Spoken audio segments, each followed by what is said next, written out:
اللهم صل وسلم وبارك على سيدنا محمد وعلى آله وصحبه وسلم. السلام عليكم يا حبايبي، عاملين ايه؟ يا رب تكونوا بألف خير. لو اول مرة تشوفوني اشتركوا في القناة وفعلوا زر الجرس ليصلكوا كل جديد. هنعمل معكم القهوة باللبن او القهوة الفرنساوي بتاع الكافيهات. هي طريقتها سهلة وبسيطة ومظبوطة. معانا هنا فنجان لبن،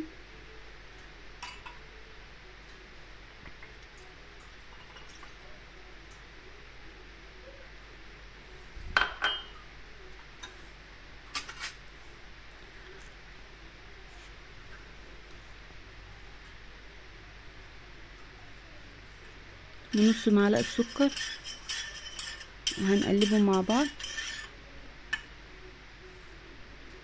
دي حلوة اوي، بحب اشربها كل يوم.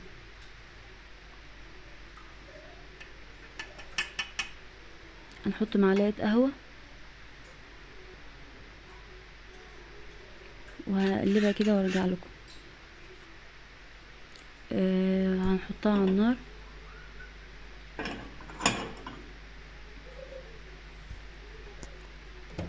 دي عين بوتاجاز، بحطها فوقها عشان تقلل درجة الحرارة وتستوي.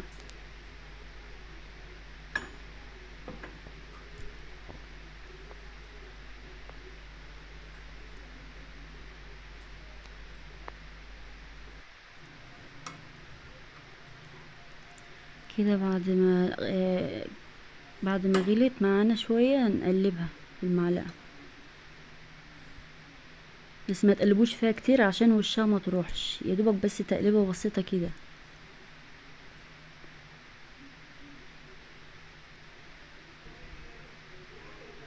كده بدأت معانا في الغليان.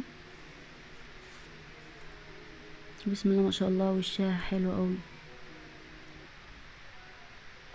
واصبها معاكم.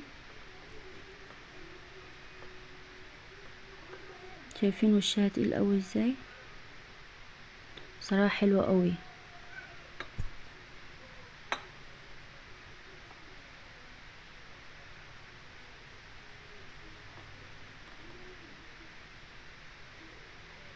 دي القهوة الفرنساوي،